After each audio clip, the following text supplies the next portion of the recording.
Mutealo.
Hola, ¿cómo están? Buenas noches.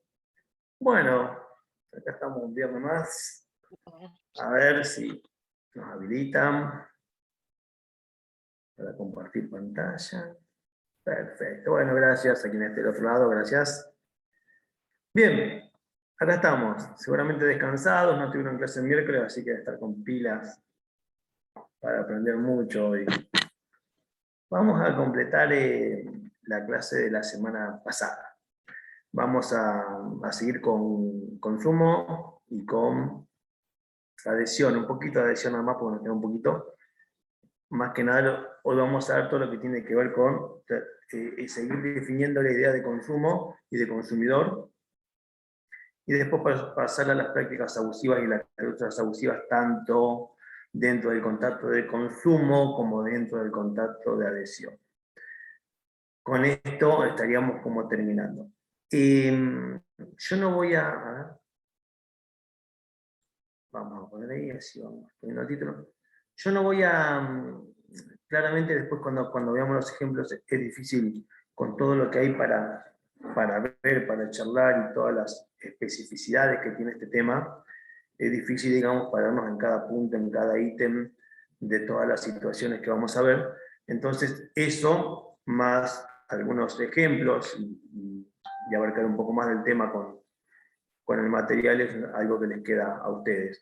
Nosotros vamos a terminar de darle forma, a hacer un esqueleto. Habíamos quedado básicamente por la 8, por la 9, si mal no recuerdo, ya me pasé.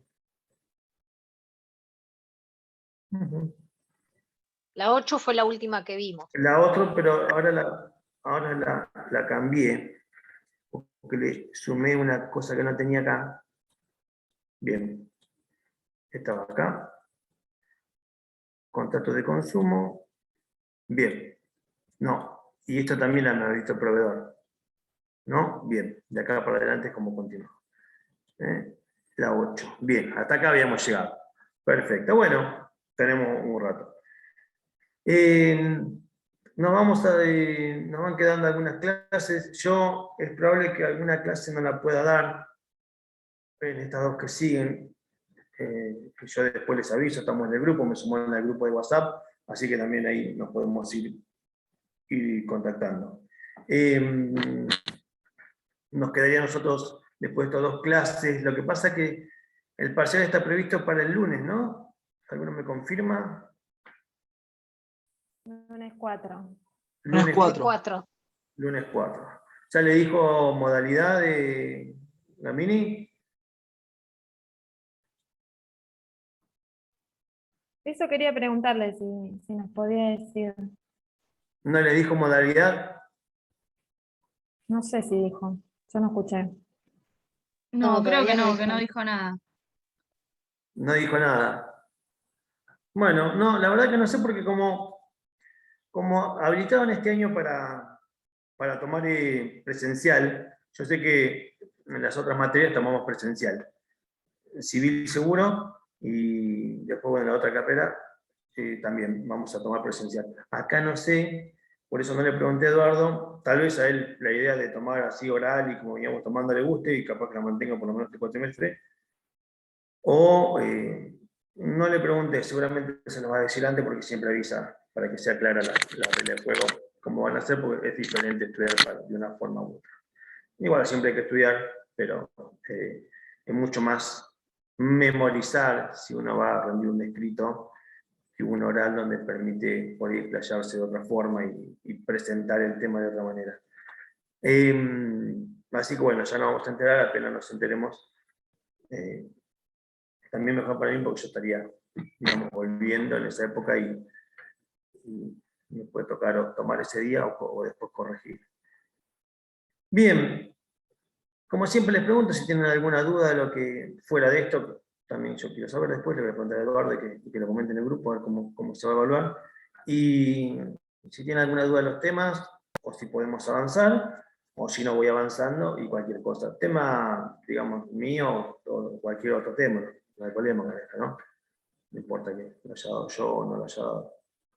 Bien, vayamos avanzando mientras tanto. Hemos llegado acá. Bueno, esta es yo la tenía en otra clase, yo ahora para terminar, y esta la junté acá. Entonces, hay el Power que estaba, que era la que vimos la semana pasada, lo saqué y puse esta en la plataforma, que abarca 2 clases, ¿no? Por lo cual, sepan que está en el campus. ¿Por qué? Porque les voy a marcar los temas que vamos a abarcar. Así que vamos a avanzar entonces. Habíamos llegado hasta acá, habíamos visto la idea del contrato de consumo, y habíamos visto que cuando no teníamos, no siempre tenemos esta relación de consumo para que se produzcan los efectos del consumo que nosotros estudiamos. Vimos que muchas veces cuando existen lo que son los entes reguladores, son a esos lugares a donde uno se tiene que remitir. ¿Por qué? Porque no estamos dentro de la relación típica de consumo de la 24240, o en este caso del 1093. Hasta ahí teníamos como una idea. Habíamos visto un poquito lo que dice la ley y habíamos avanzado hasta acá. Bien. Ahora, por un lado ya tuvimos el consumidor. Ahora tenemos que ver qué significa ser proveedor. En los términos de la 240, ¿no? De la 24240, ¿qué significa ser, en este caso, proveedor? ¿Por qué? Porque para configurar la situación de consumo, por un lado vamos a tener que acreditar que somos consumidores, y ahora vamos a ver la clasificación, y por otro lado también tenemos que acreditar que del otro lado existe un proveedor, porque si no es un proveedor, recuerden, estamos en presencia de un contrato tradicional entre partes. Y si estamos en presencia de un contrato entre partes, como les comentaba recién, el otro día, no es lo mismo en cuanto a la práctica, porque vamos a hacer defensa al consumidor y no nos van a dar mucha bolilla, le van a decir esto es un contrato particular, acá no tenemos competencia. Por eso que debemos, al momento de analizar la relación de consumo, no solo tener en cuenta qué significa ser consumidor y las categorías que veremos, sino también determinar de forma clara qué significa ser proveedor. Habíamos visto en el fallo, una de las cuestiones que el fallo nos trataba de aclarar era justamente esto, cómo por más que se usó una plataforma, por más que pareciese en todo momento que estamos en relación de consumo, la justicia termina diciendo, se celebró un contrato entre partes, ¿sí? Por eso que no se le aplica la responsabilidad solidaria de la ley, y por eso que a esta persona le dicen, esta fue una relación contractual entre partes, simplemente lo que hizo Mercado Libre fue actuar como una plataforma. ¿Plataforma de qué? De clasificados. Entonces, proveedor, en este caso consumidor. ¿Qué significa ser proveedor? Bueno, en este caso ya acá como lo pueden ver, la parte subrayada no está subrayada, la subrayé yo. ¿Por qué? Porque como lo habíamos comentado, cuando dice se desarrolla de forma profesional, lo está diciendo para justamente diferenciarlo del contrato tradicional. Yo les decía que si uno compra una cosa usada, que si uno compra una cosa a una persona, por más que no sea usada, que sea nueva, la compró y nunca la usó, no le gustó y demás, y tiene algún tipo de problema con esa compra, la compro por OLX, la compro por Marketplace, la compro por el mismo, ya pudimos ver, por la misma plataforma Mercado Libre, si esto no participa y no apretamos el botoncito de comprar, entonces ahí tampoco. Para que estemos en situación de consumo, necesitamos que la otra parte que desarrolla la actividad lo haga de manera profesional. Dice, aún ocasionalmente significa que no lo hace por ahí todos los días, pero sí lo hace de forma ocasional, prepara cosas, produce cosas y las pone a vender, después durante un tiempo no lo hace, pero luego produce cosas y la vuelve a vender. Actividades de producción, montaje, creación, construcción, bueno, es bastante amplia la clasificación de lo que pueden ser proveedores. Y estos bienes y servicios tienen que estar destinados a consumidores u usuarios. Bien.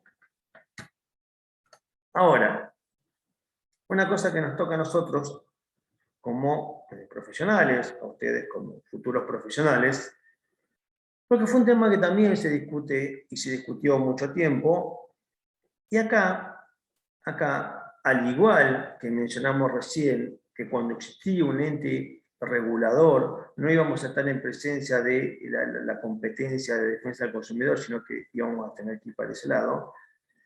Lo que me dice acá el artículo, la aclaración que se hace con respecto a los profesionales liberales. Nos ponemos nosotros, ¿sí? Nos ponemos nosotros. ¿Qué pasa con los abogados y las relaciones con los clientes? Si los abogados, por ejemplo, arquitectos, ingenieros, médicos en su transitar particular, psicólogos, etc., están comprendidos dentro de la ley de 24240. ¿Qué me quiere decir? Me quiere decir qué pasa si yo tengo algún inconveniente con algún profesional, entendiendo que este profesional puede brindar un servicio, porque claramente lo que uno hace es brindar un servicio. Si podemos ir a defensa del consumidor y decir, tengo este problema con este profesional, en este caso, tengo este problema con este abogado, que no cumplió con algunas cuestiones, por ejemplo, deberes de información, como marca la 24240.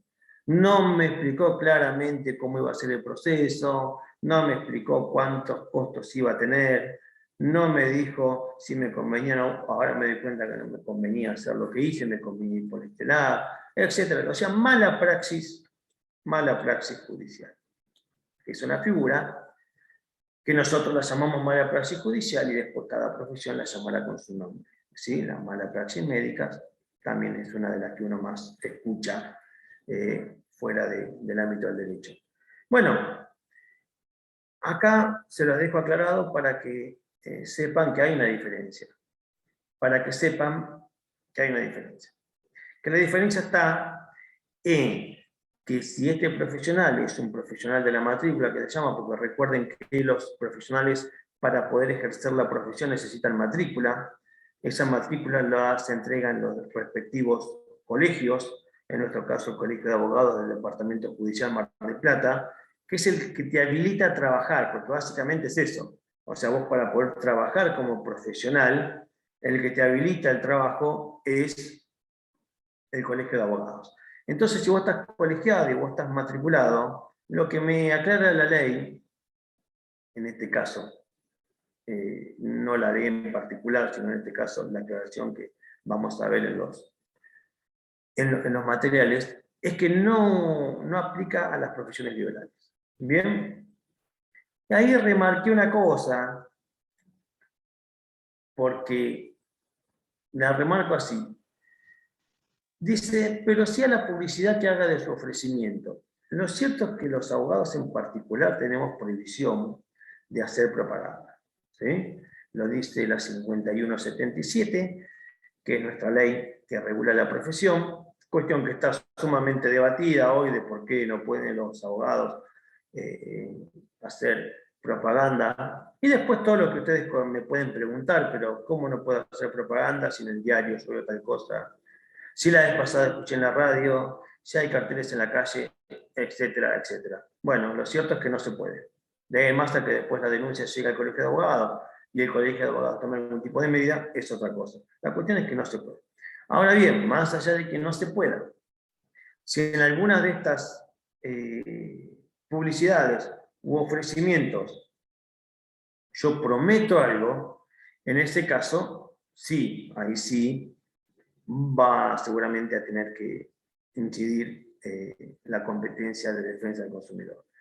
Lo que sería medio raro, por lo menos yo no recuerdo, porque más allá de la publicidad que uno ve de un colega, es raro decir,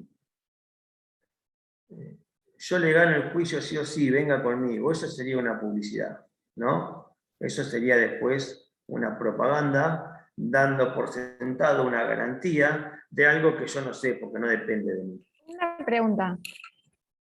Diga. No tiene nada que ver con las obligaciones de resultado esto. ¿Cómo? Con las obligaciones de resultado no tiene nada que ver, ¿no? Si lo pensamos en términos de defensa del consumo, no, yo pongo a los abogados como un ejemplo. A diferencia del médico, que recuerden cuando ustedes ven obligaciones que sí. El médico, si es un médico sobre todo de cirugía estética, no tiene obligación de medio, tiene obligación de resultado.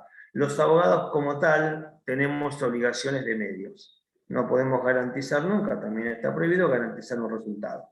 ¿Por qué? Porque escapa nuestra pericia, nuestra arte. Nosotros debemos garantizar que hacer todo lo necesario para llegar a un determinado resultado. Pero no va a depender de la pericia. ¿Sí? Sí, muchas veces va a pasar que la impericia haga que uno sea pasible de un juicio por mala praxis jurídica. Se te vencieron plazos, ahí sí depende exclusivamente de vos. No presentaste prueba que tenías a mano y esa prueba terminó siendo determinante. No conseguiste la prueba que le dijiste al juez que la ibas a conseguir, pero después al momento... Vos, por ejemplo, miren, yo les comento esto. Hoy estuve contestando oficios judiciales, contestando, digamos, tratando de cumplir con las mandas judiciales. Hay pedidos de julio, y enganché uno del 20 de junio, que le pide a Derechos Humanos de la Municipalidad que informe sobre algunas actuaciones administrativas, en este caso de consumo y en otro caso por discriminación, sobre cómo fue resuelto el juicio. Bueno, a veces nosotros como colegas, lo que no podemos hacer es dejar después de tratar de conseguir esa prueba. Nosotros siempre tenemos que ir y dejar el oficio. Si después la municipalidad demora 3 meses en entregármela, yo me cubro profesionalmente. ¿Sí? Si los plazos siguen avanzando, será tema de la justicia, porque yo no tuve esa prueba y yo deberé pedir. Lo que no puede pasar es que se me venzan los plazos y yo ni siquiera haya pedido al juez que pida esa prueba. Porque el juez la termina pidiendo, termina siendo un oficio judicial que dice: municipalidad, por favor, mándeme los resultados de esta causa, para saber si de acuerdo a ustedes se discriminó o no. Un caso de lo que contesté hoy. Y en otro caso fue para saber qué pasó en las audiencias de consumo, porque ahora están reclamando daños y perjuicios. ¿Ustedes consideraron que se violó la ley o no? Bueno, hoy contestaba eso. Entonces, uno siempre está a las esperas de lo que otras reparticiones hagan, de lo que pasó en otro lado, cómo analice la prueba el juez, puede tranquilamente apartarse de lo que uno en algún momento vio. Lo que no puede uno como profesional es dejar pasar eso, ¿sí? ¿Por qué? Porque cuando se cierra el periodo de prueba, el juez va a tener como acompañada la prueba que vos produciste. Nosotros abogados producimos prueba, la ofrecemos con la demanda, voy a ofrecer toda esta prueba, voy a pedir informes médicos, voy a pedir informes de daño, voy a pedir testimoniales. Bueno, si vos no citaste a los testigos el día que lo tenías que citar, mal vos. Si vos no llevaste el pliego para las preguntas del día que iban a tomar una solución de posiciones, estás... Bueno, todo eso sí, ¿no? Entonces, uno siempre como profesional debe garantizar hacer las cosas que te lleven a un resultado buscado, pero no estás obligado al resultado porque depende de muchas cosas. No estás obligado. Aparte porque después también les va a pasar que los clientes cuentan a su forma, y la otra parte también aporta pruebas. A mí me pasó cuando hacía derecho penal, me tomo 2 minutos y les cuento porque es una anécdota, que siempre la cuento, porque... y le contesto a Romina, no, Romina, no son entes reguladores.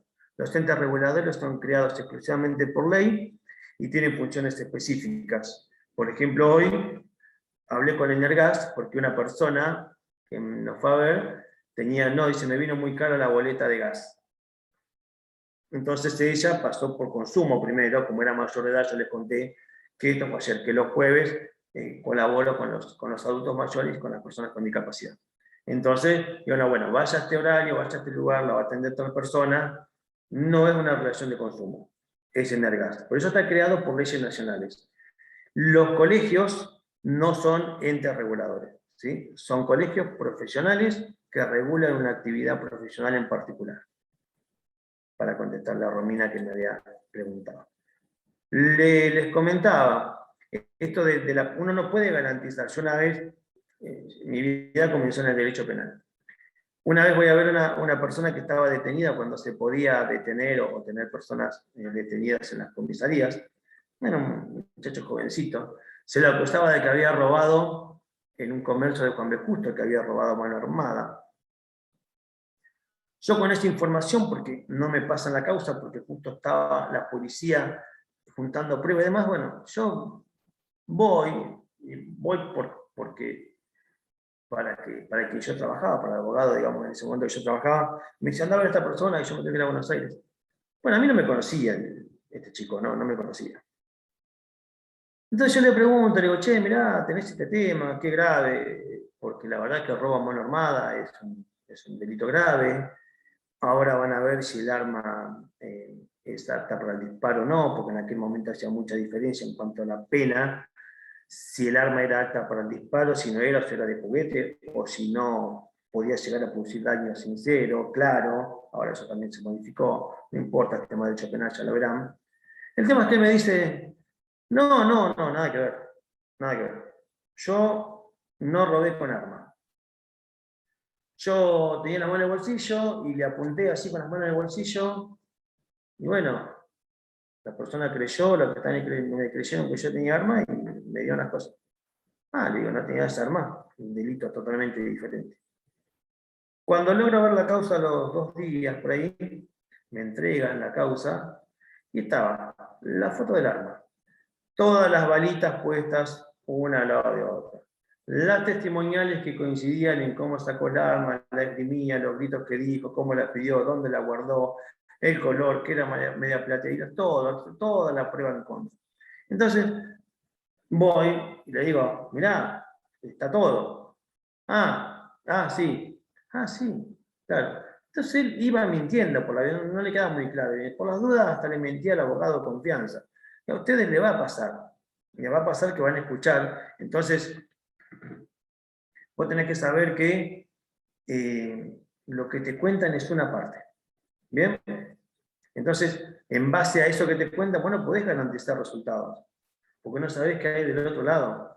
No depende vos como médico que con tu pericia y tus ayudantes estás ahí y decís, voy a hacer la nariz de esta forma. Eso es resultado. ¿Por qué? Porque depende exclusivamente de vos. Ahora, nosotros estamos en una profesión que nos pasan 1000 cosas por el medio, que no tiene nada que ver con lo que uno pueda llegar a hacer. Sí tiene que hacer las cosas correctas, ¿sí? Y cumplir con el proceso, y no dejar que se le venzan plazos, y no ocultar, y ser claro, y llamar a los testigos, y hacer una buena defensa si lo tengo que hacer. Pero nada más, hasta ahí. Así que eso sería cuando preguntó Josefina por las obligaciones de medio de resultado. Nosotros como abogados, simplemente obligación de medios, ¿sí? Obligación de medios, y nos regula la producción del Colegio de Abogados. Si el Colegio de Abogados decide, por algunas circunstancias, sacarnos la matrícula, bueno, estamos complejos, no podemos trabajar. Por lo menos no podemos trabajar profesionalmente firmando, ¿no? Bien, entonces ya vimos que, al principio, para tratar de entender cuándo se da una relación de consumo, qué significa ser proveedor, vimos qué significa ser consumidor, por la primera parte del 1192, persona físico-jurídica, que adquiera servicios o bienes, para, Bueno, eso ya sabemos.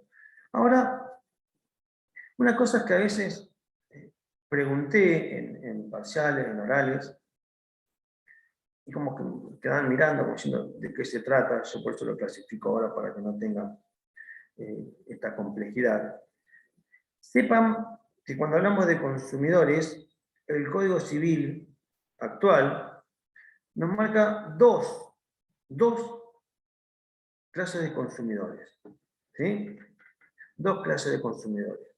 Porque el segundo párrafo del 1192 me dice que queda equiparado al consumidor quien, sin ser parte de una relación de consumo, como consecuencia o en ocasión de ella, adquiere o utiliza bienes o servicios de forma gratuita o onerosa como destinatario final en beneficio propio o de su grupo familiar. ¿Qué me está diciendo esto? Me está diciendo que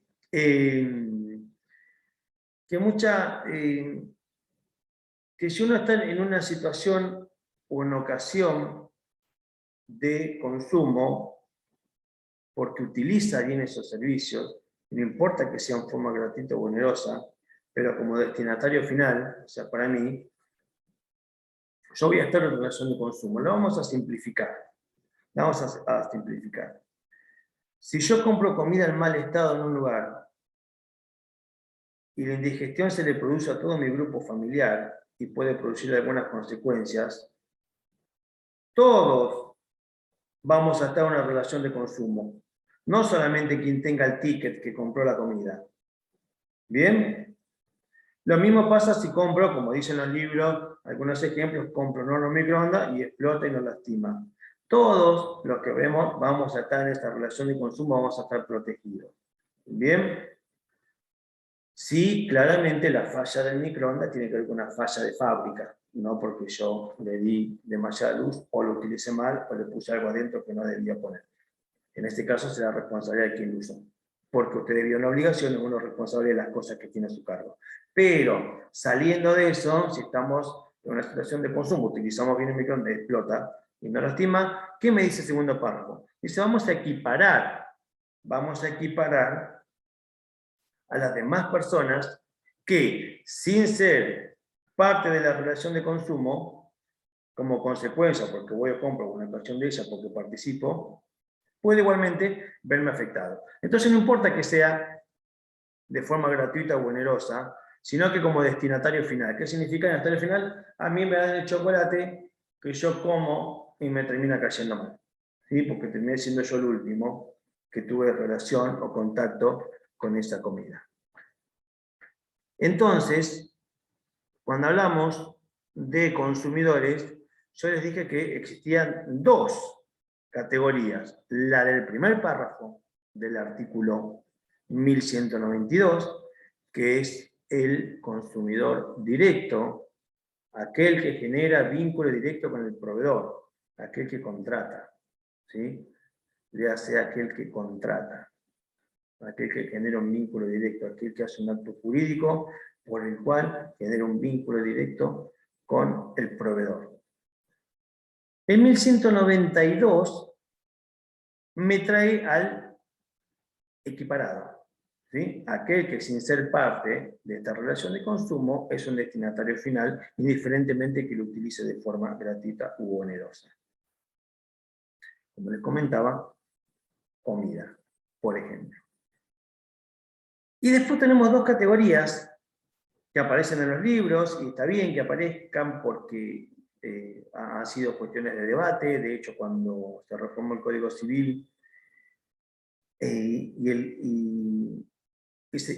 y se charló de este tema y se clasificó esto, las preguntas que surgieron fue ¿por qué no está, por ejemplo, que se conocía en ese momento, se sigue conociendo, porque esto en la práctica sigue teniendo incidencia, no así en el código, que es el que se conoce como el consumidor expuesto, que es una categoría de la ley 24240, que como les dije el Código Civil la quita, y que había surgido con el fallo Mosca de la Corte Suprema de Justicia de Nación, que está en la mayoría de los libros. En resumidas cuentas, el fallo Mosca, una persona sufre lesiones porque pasa por el costado de una cancha, en la cancha se estaban peleando en las tribunas, y en esa trifulca entre las tribunas recibe un piedrazo, un botellazo, no me acuerdo qué, y lo lastima. Entonces, en ese momento, a partir del fallo, decía, bueno, que estaba esta idea de consumidor expuesto, que era todo aquel que puede llegar a sufrir algún tipo de hecho dañoso, ¿sí? Algún tipo de hecho dañoso como consecuencia de una relación de consumo entre partes. Entonces, porque si no te queda tratar de ir por la justicia ordinaria, y ahí sería todo un tema, probar el daño. Pero bueno, El 1092, tiene razón. Tiene razón. No sé quién me está... A ver. Josefina, sí, es el 1092. Se puso ahí, porque después como pasamos al 1171, por ahí me habrá quedado, es el 1092. Bien, lo acomodan, sepan que es el 1092. Bien, y bueno, acá al final aparece de nuevo el 1092, por eso que está bien, en el último cuadrito, que la otra categoría que tenemos y la otra discusión es si existe el consumidor empresario. Si el consumidor empresario puede, porque a la vez él también es proveedor de servicios o de bienes, puede ir y reclamar ante defensa del consumidor algún tipo de problema que tenga de consumo. Lo primero que tenemos que decir es que el artículo 1092, primera parte, claramente dice que sí, cuando habla de personas físicas o personas jurídicas. Sin embargo, en la práctica, y de acuerdo a algunos fallos y de acuerdo a autores, nos dice lo siguiente, dice que a veces sí y que a veces no. ¿De qué va a depender?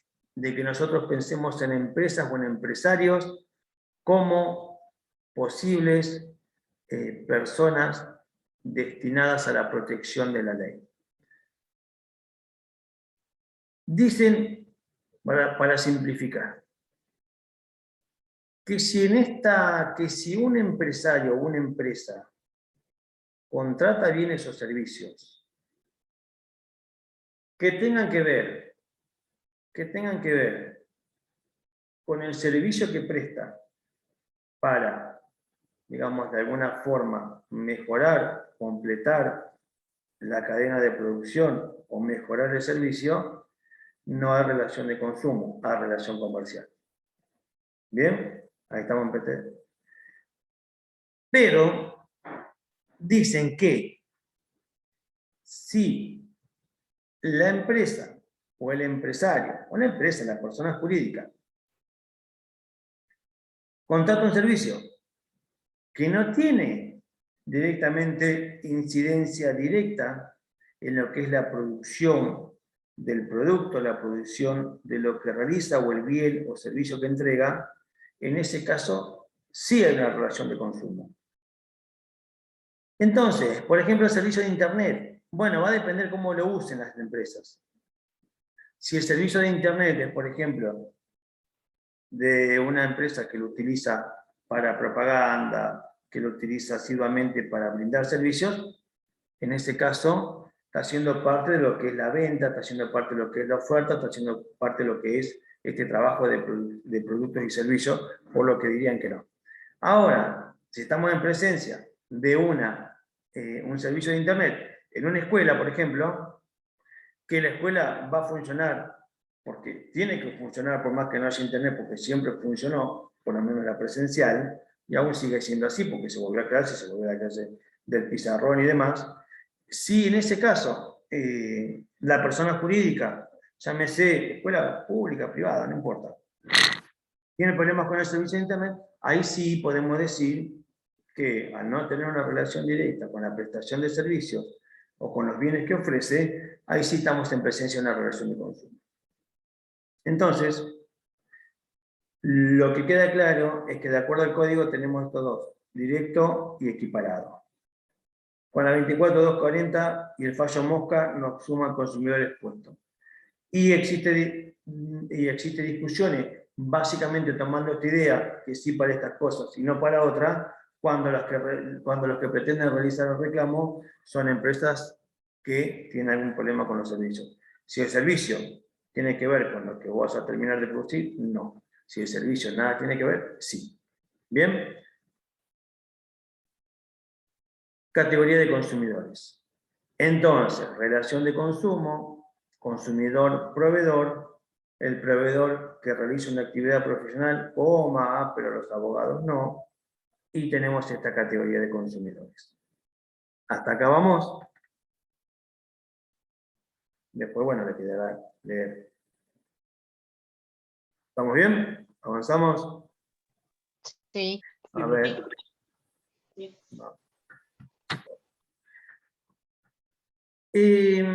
Dentro de las obligaciones que comienza a ver, porque estamos yendo a las obligaciones y a los derechos y a las cuestiones prohibidas, dentro de las obligaciones que tenemos,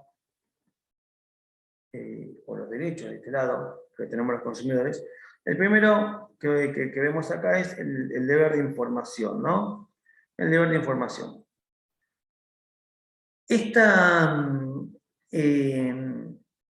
Esta información, cuando ustedes van a los libros, van a ver que cada una de las palabras que aparece acá tiene su explicación, a ustedes les queda verlo. ¿Por qué? Porque dice que el consumidor tiene derecho, en este caso, o el proveedor está obligado a suministrar al consumidor información cierta y detallada. Entonces, hay que ver qué significa cierta y detallada, más o menos una edad, pero también detallada de qué, porque no puede detallar, por ejemplo, absolutamente todo. Entonces, hay alguna idea detallada.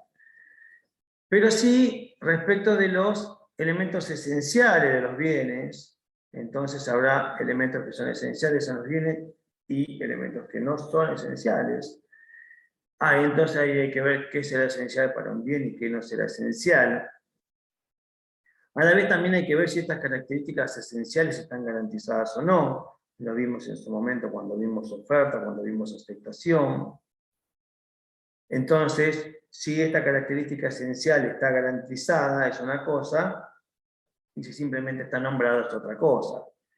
Tiene muy buen consumo, dice una información. El más bajo consumo del mercado. No me está diciendo nada. ¿Sí? Me está diciendo que consume poco. Bueno, yo lo quiero al vehículo para repartir, para trabajar, me interesa, es esencial para mí esa información. Tantos litros por kilómetro cada 100. Bueno, esa es información esencial, si es que la pido explícita. Las condiciones de comercialización. Las condiciones de comercialización, ahí va todo, ¿sí? Todo. ¿Cuáles son las condiciones de comercialización? Si yo me tengo que hacer cargo de gastos extras, si hay aumentos porque los saqué en cuotas, si me lo llevan no tengo que pagar el envío, si la cosa que estoy comprando a la vez me anexan contratos, cuestiones que vamos a ver. ¿Y cómo son los contratos anexos? Bueno, los contratos anexos son los que me tienen que informar. ¿Por qué? Porque cuando yo pienso en comprar un auto y me acerco a un lugar a comprar un auto, a mí la persona me dice, está bien, quiere vender, porque también después cuando veamos las prácticas prohibidas, ¿qué está dentro de lo permitido? O sea, a ver, tienen derecho las personas a querer vender sus bienes y que sus bienes sean bonitos, claramente, eso no está prohibido. Entonces, pero después dentro del deber de información, hay una información que muchas veces no se da. Esto es así sencillo. Mire, lleve su auto por 5.000 por mes. Tenga su auto por 5.000 por mes. Es una información cierta. A ver, si la cuota me la cobran 5.000, es una información cierta. Pero resulta que después, sí o sí tengo que contratar un contrato contra todo riesgo y me dan estos 3 o 4 lugares para contratar. No me dejan un tercero así, bueno, que Dios me ayude. Contrato completo, ¿sí? El mejor que tenga el lugar. Después me dicen, por ejemplo, los famosos servicios oficiales, que te controlan, que tenga agüita, que limpia parabrisas ande. Y para eso tengo que ir a servicio oficial, porque si no la garantía no me cubre. Y ese servicio oficial me vale 10 veces más que si lo hago con el muchacho acá en la esquina, que también puede ver si anda, no anda, si tiene un poquito de aceite, mucho. Después también tengo que ver qué pasa con el contrato de prenda, porque si lo estoy pagando en cuotas, el vehículo va a salir prendado. ¿Y cuánto vale esa prenda? ¿Y cuánto me cuesta pagarla ahora? ¿Y cuánto me cuesta levantar la prenda después? ¿Y cuáles son los requisitos para levantar la prenda. Bueno, un sinfín de cosas. Ni hablemos de la nafta y ni hablemos después de la patente, que tampoco me dice, che, mirá, hoy compré un auto cero, la verdad que te van a tirar por la cabeza la patente, pero bueno, la cuota es 5.000. Vos tenés, no está mal. Y uno podría decir, bueno, las cuentas esas las tiene que hacer cada uno que la compra. Pero también hay como cierta idea de informar todo lo que tiene que ver con las condiciones de comercialización. Sacar cuenta de cuánto gasta nafta, también, problema mío. Sacar cuenta si voy a pagar cochera o no, problema mío. No tiene por qué la persona de enfrente comentarme o preguntarme sobre esa circunstancia. Si la patente está cara, problema del Estado, ¿no? No es un problema por el cual la persona tenga que informar. Pero después, por ejemplo, lo que tiene que ver con la prenda, o lo que tiene que ver con los costos del seguro, que me están obligando a hacerlo con estas empresas y con estas características, de eso sí me tienen que informar, y muchas veces no me informan. ¿Sí? Así que las condiciones de contratación o de comercialización son bien amplias. ¿Sí? Eso es información. Información que muchas veces ya sabíamos. La vez pasada uno trata de ocultar. A mí me hacen hacer contratos. Che, bueno, ocultar esto. Estaría bueno que no lo lean. Bueno, si lo leen, o si no está, porque después están las sanciones, porque no está esta información, estamos siempre expuestos a sufrir sanciones por no informar, porque es una obligación, que ya la tiene marcado la ley 24/40 hace mucho y en 1100 lo vuelve a traer. La publicidad, acá de nuevo, hay cuestiones que están permitidas. Hay cuestiones que están permitidas. ¿Por qué? Porque está permitido que nosotros querramos vender, no está mal. Pero sí, dentro de esta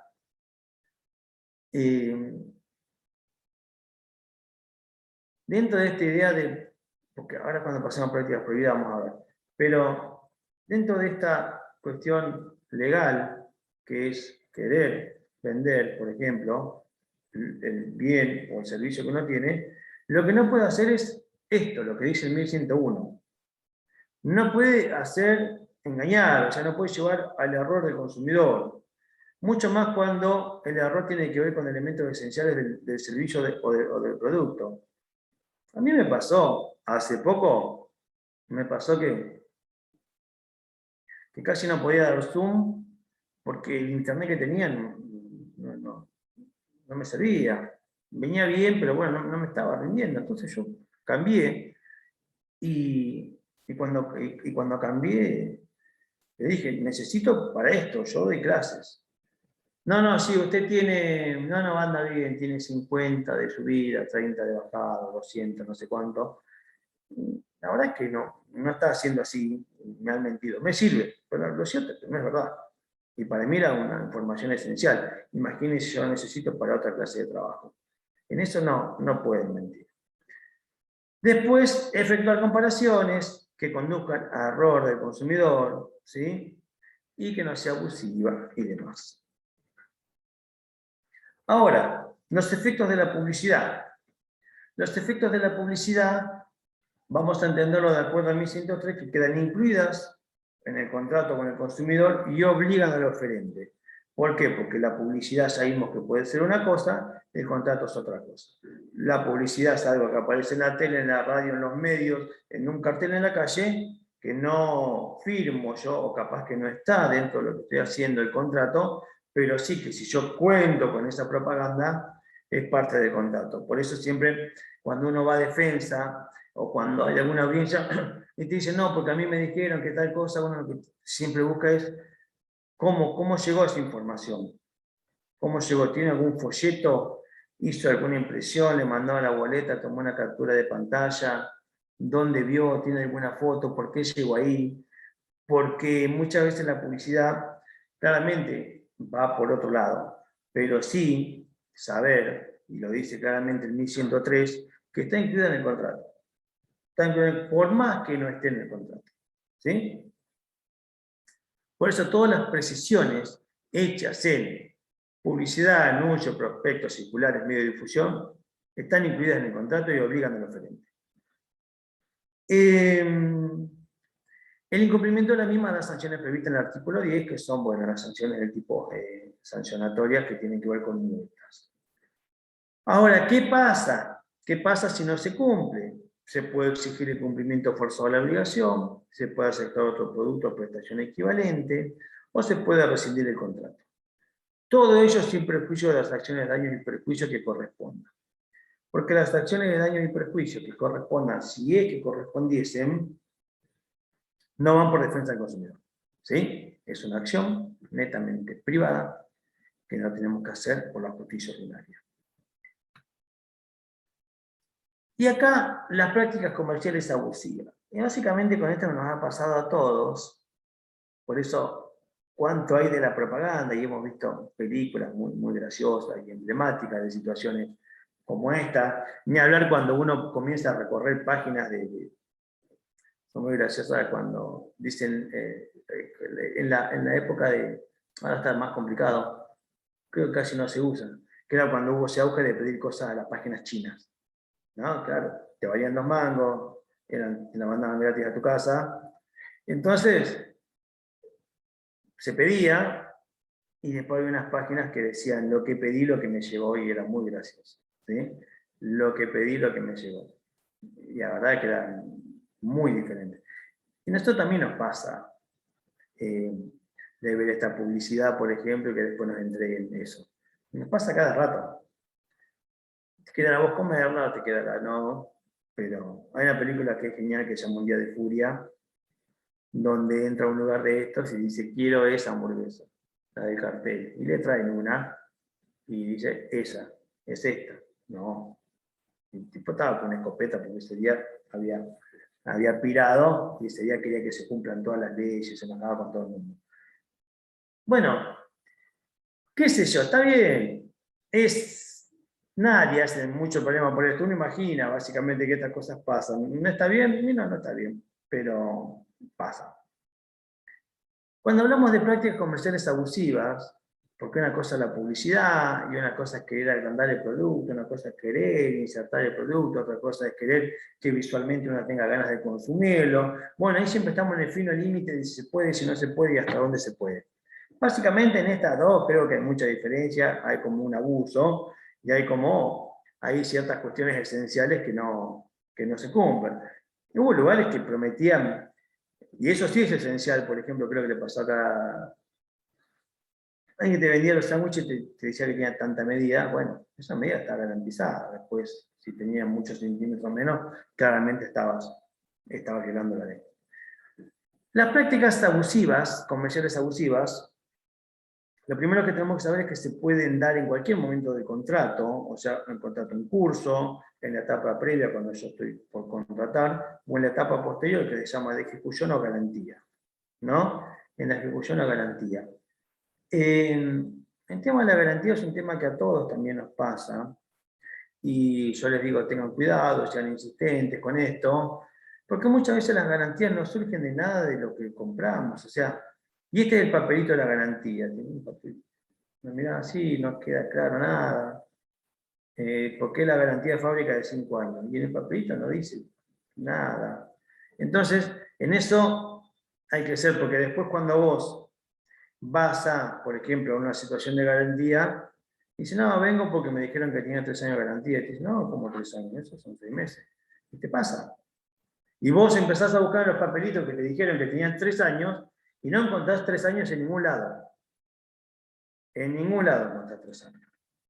Entonces, saber que las prácticas comerciales abusivas con violación de la ley se pueden dar en cualquier momento del contrato. La podemos dividir entre aquellas que alteran contra la libertad y dignidad del consumidor, con algunas cuestiones que vamos a ver, y las podemos también dividir con aquellas que son adquisición de bienes o servicios mediante engaño o coacción. ¿Cómo es la coacción? Bueno, claramente no va a ser con un revólver, firma acá o compre tal cosa, pero sí hay formas de coaccionar para las compras. Y esto pasó con los monopolios. Esto pasó con... A nadie se le ocurre hace un tiempo no usar todo que sea Windows, no usar todo que sea Chrome, porque entonces estás complicado. Entonces no te estaban obligando, pero al fin y al cabo lo tenés que hacer. Al fin y al cabo, no, pero si te compras, me acuerdo que habían aparecido sistemas operativos como Linux en un momento, y nada, después no te andaba nada de lo que vos estabas acostumbrado a usar y decías, no, esto no me sirve, está bien, pero no me sirve con todo lo que yo estoy acostumbrado. Entonces hay como coacciones de esa forma, ¿no? Que nadie te va a obligar a comprar algo así, con una amenaza. Y después tenemos una clasificación, porque acá cuando vamos al programa, me pide el programa, si ustedes ven el programa, me pide y nombra estos dos artículos juntos. Estos dos artículos juntos que apuntan justamente a las prácticas abusivas, las dividimos en dos, porque están puestas en dos lugares diferentes. Están puestas, por un lado, en los contratos de adhesión, artículo 988, y después vuelven a aparecer cuando estamos en los contratos de consumo, en el artículo 1119. Como vemos acá, una de las partes que a ustedes les queda leer y completar, tiene que ver con los incisos, ¿no? Pues yo les pregunto, bueno, ¿qué es una cláusula abusiva? Y bueno, aquella que desnaturaliza la obligación del predisponente. Bueno, por ejemplo, ustedes tendrán que completar. Las que importan renuncia o restricción a derechos del adherente, o amplían derechos del predisponente. Esto es por ahí más sencillo. O las que por su contenido, redacción o presentación no son razonablemente previsibles. Bien, básicamente. Cuando pasamos al contrato de consumo, vamos a ver que suma algunas ideas más. Y me dice, por ejemplo, cláusulas, las que no fueron negociadas claramente individualmente y tienen por objeto provocar un desequilibrio significativo, palabra que también hay que ver, como muchas palabras de derecho, que es significativo, entre los derechos y obligaciones de las partes. Claramente siempre en perjuicio del consumidor. ¿Por qué? Porque el perjuicio significativo es una cuestión que nosotros, al momento de evaluar una situación de consumo, analizamos. ¿Qué significa analizamos? ¿Y qué significa desequilibrio entre los derechos y obligaciones de las partes? Hay situaciones en donde, me acuerdo, que está bien, o sea, a ver, está bien, qué sé yo. Hay personas a quejarse que no había la cantidad de galletitas que decía el paquete. O que en vez de pesar 470 gramos, pesaba 473. O que no había la cantidad de metros de rollo de papel. Lo que ustedes imaginen, ¿no? Entonces, para ver un proceso, porque ahí hay incidencia del Estado y se ponen muchas cuestiones a trabajar, expedientes enteros, días, audiencias, demás, uno, yo creo que lo deja y utiliza esta palabra significativo, el artículo, como para dar esa posibilidad de decir, bueno, está bien, no está bonito lo que está haciendo, vamos a llamarle la atención, vamos a decirle no haga esto porque mire que lo vamos a multar, pero ir más después, hacer todo un acto administrativo, hacer todo un seguimiento de causa, llegar a una resolución, porque vos como acto administrativo tenés que llevar una resolución, se llama dictamen, y ese dictamen después llevarlo a la justicia para ver si determina un daño y perjuicio, pareciera mucho. ¿Bien? Entonces, ¿está bien cierto? Pasa, no tenía por qué tener 2 galletas menos. Pero bueno, nosotros hay que mensurar, y acá claramente el artículo dice provocar un desequilibrio significativo entre los derechos y obligaciones de las partes. Lo mismo pasa con algunas obligaciones que tienen que ver con cuestiones que se pueden componer. Me dijeron que me iban a entregar las alfombras del auto y vinieron sin alfombra. Quiero rescindir. No, vamos a ver si te entregan las alfombras. ¿Sí? Entonces,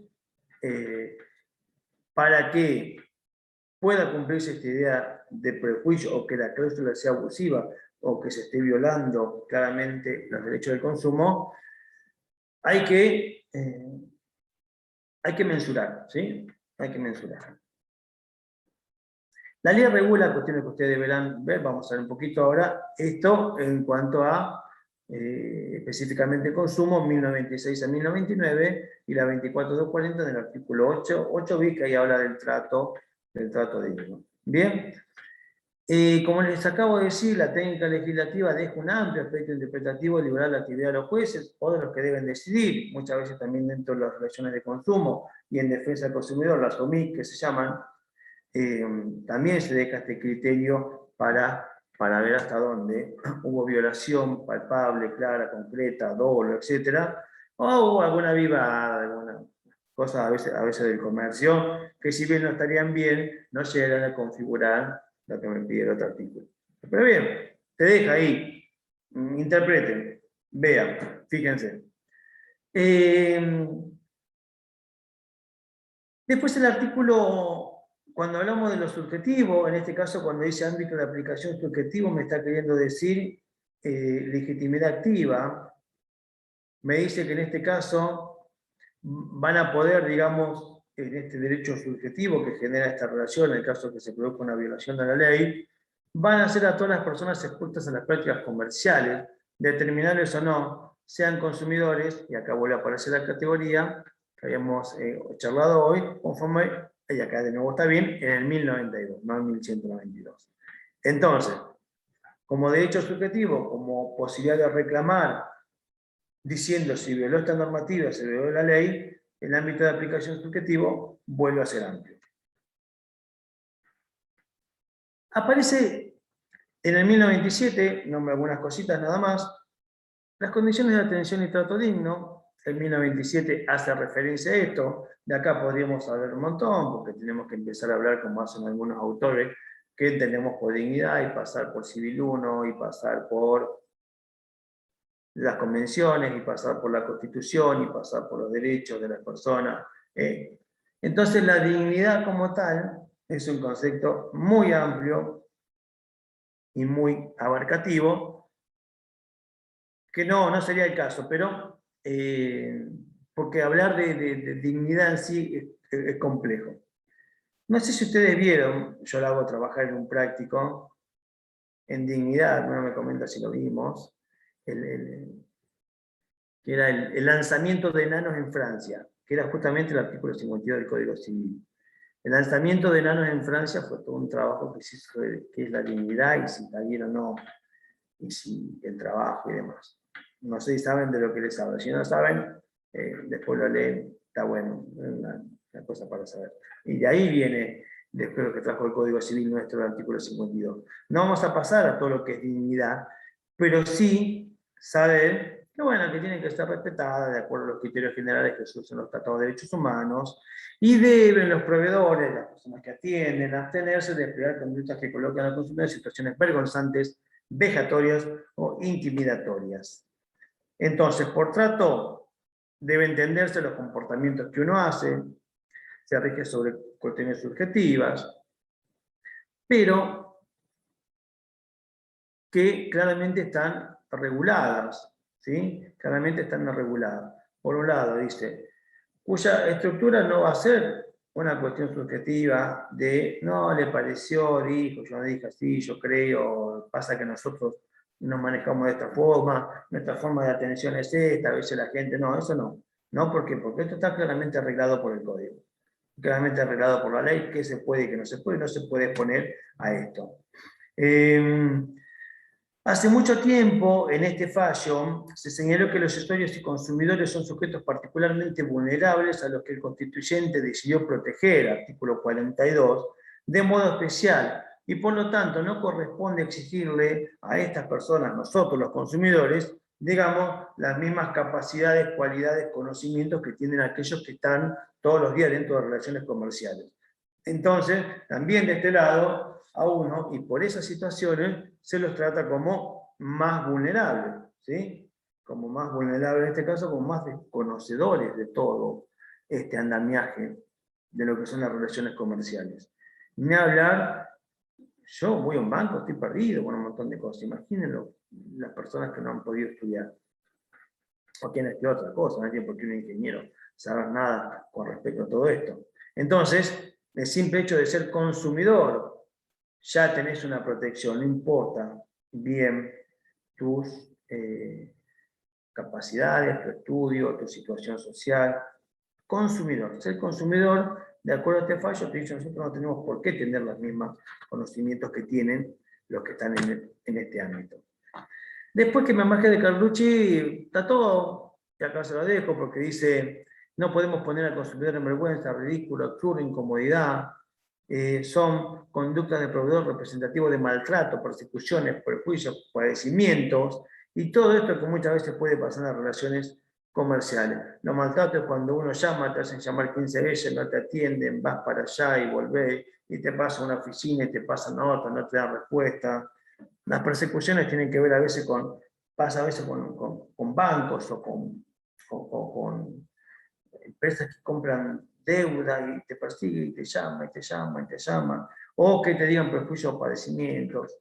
En definitiva, cualquier actitud que denigre, moleste y demás. ¿Bien? Eso nos dice que Jorge Carlucci cuando trata de alguna forma, decir, bueno, que tenemos que entender por esto, que tenemos que entender por trato digno. En algunas provincias está regulado, y ahí en este link aparecen, justamente Buenos Aires no, pero Capital sí. ¿Cuánto me pueden tener a mí en una fila esperando en algún lugar? Por ejemplo, en un banco, por ejemplo, en una institución pública. Me pueden tener 4 horas bajo el sol, aprovechándose muchas veces de las situaciones. ¿Por qué? Porque por ahí la persona necesita en este caso cobrar, o la persona necesita en este caso un préstamo, o necesita en este caso resolver un tema. ¿Bien? ¿Cuánto es un tiempo de espera indigno? Y bueno, hay algunas provincias que lo tienen resuelto. Algunos lugares que dicen, bueno, la mayoría coincide en que para muchas situaciones uno no puede esperar más de 30 minutos, sino en una fila de mercado, en un supermercado. Apenas se va a un supermercado y hay 2 cajeros. Y tenemos 2 cuadras de fila. ¿Cuánto tengo que estar acá? Eso también puede entrar dentro de indigno. Trato equitativo y no discriminatorio, básicamente acá hay que leerlo, no tiene ninguna complejidad, no podemos, digamos, salir de la igualdad, no podemos discriminar, está claro, ¿no? El código lo trae, y hay que respetar esto, no podemos hacer ninguna referencia nunca a, porque ha pasado y han pasado cosas graves, ¿sí? Han pasado cosas graves. Yo me acuerdo, una vez trabajaba en un lugar, hace mucho, y fue la época en que vino toda esa camada de africanos, acá a Mar del Plata, que trabajan en el verano. Era un lugar de gastronomía. En el lugar de gastronomía, que yo trabajaba, me pidió carne. Bueno, y uno se quejó de la carne. Había uno que más o menos hablaba, otro, un argentino que está con ellos, y otro que no hablaba mucho, se habían quejado de la comida. Entonces cuando se va a quejar, la persona en ese momento, el encargado del lugar, empezó con todas estas cuestiones. Decir, esto, que allá comen perro, que andás a ver, ¿qué comen allá? Mono, así. Y acá se vienen a quejar, si esta comida está bien. Entonces, claramente discriminatorio, ¿sí? Claramente discriminatorio los comentarios. Era simplemente como cualquier consumidor, esto no está bueno, bueno, disculpe o no disculpe, lo que vendemos, no tenemos otra cosa por ofrecerle. Pero no hacer ningún tipo de esas aclaraciones, ¿sí? No hacer ningún tipo de esos comentarios, porque son totalmente fuera de lugar y discriminatorios y no equitativos. No sé si un argentino le diría así, si vas a quejarte de que este asado es una porquería, porque el argentino sí come asado y sabemos más o menos de asado. Pero vos qué sabés, porque fue básicamente así. Entonces, este 1098 nos aclara. También estamos dentro del consumo, y dentro del consumo no podemos hacer ningún tipo de diferenciación positiva ni discriminación. ¿Bien? La libertad de contratar tiene que ver con hoy, con muchos servicios que subordinan la provisión de productos u otros productos y montaña con otros, también nos pasan. Acá hay que tratar de evitar, o se trata de evitar que todo esto pase dentro de lo posible. Y en materia de protección tenemos estos artículos que son los que ustedes van a tener que ver, ¿sí? 1117 y 1122, que son las cláusulas, y está bueno que las vean. Está bueno que las vean porque la verdad que lo que yo les digo, no podemos ver una por una porque no terminaríamos más. Pero están buenas que las vean, que son la validez de las cláusulas insertas en los contratos. Básicamente acá, en esta partecita que ¿Puedo hacer la... una pregunta? ¿Cómo? No escuché. ¿Te puedo hacer una pregunta? Ah, Viste, sí. cuando vos hablas de la libertad de contratar, nosotros, por ejemplo, en el servicio de luz, nosotros no tenemos libertad de contratar. Yo no vivo en Mar del Plata, vivo en Necochea. Nosotros Sí. tenemos un solo servicio que nos provee la luz. O sea, la libertad de contratar en ese caso no existe. No. Claro. Si yo pusiera poner en mi casa energía solar, la misma usina que tenemos nosotros te lo prohíbe. O sea que la libertad de contratar mía en este caso estaría coartada. Sí, sí, pero para esas situaciones tenemos el artículo 11, que es la posición demonante en el mercado, y toda la explicación que vemos cuando vemos civil, porque ahí se ve en civil. Tenemos la 24.240 y estas normas. ¿Qué me dicen, entre otras cosas? Me dicen que todos los servicios públicos, para empezar, están regulados por el Estado, ¿sí? Porque, a diferencia de otros lugares que hay cooperativas, por ejemplo, Bolivia, Paraguay, Chile, hay muchos lugares que se manejan con cooperativas, y acá también, pero más que nada, allá en los lugares grandes, me llamó la atención que los grandes se manejan con cooperativas de luz o de energía. Entonces yo tengo todo un circuito más comercial. Pero acá los servicios públicos están todos regulados por, por el Estado. Entonces, en ese caso, por más que, porque yo en Mar del Plata tampoco tengo, o sea, lo que le pasa a usted en Necochea, yo no puedo no elegir otro que no sea EDEA. Yo no puedo no elegir otro que no sea Camusi, porque otro me va a dar un gas mejor o más barato. Hay un montón de servicios públicos que no tenemos la posibilidad de elegir, por eso que están arreglados, y están fuertemente arreglados por el Estado. Están tan fuertemente regulados por el Nosotros Estado. bueno, lo que se consiguió acá había unos impuestos que por una ley que había sacado Menem, que nos ¿Sí? cobraban un plus en la luz bastante, porque a mí me bajó, no sé, la tarifa de luz me bajó un 30%, un señor realizó un amparo y a raíz de ese amparo nos pudieron sacar ese impuesto que estaba desde la época de Menem, que ya en ningún lado lo cobraban, el impuesto ese dentro. Así que imagínate que nos bajó un 30%, es mucho, en el consumo, ¿viste? Era bastante. Lo Bien. que, Bueno, por eso, digamos, lo que devengaba porque, del porque ellos no terminan decidiendo cuánto vale la luz.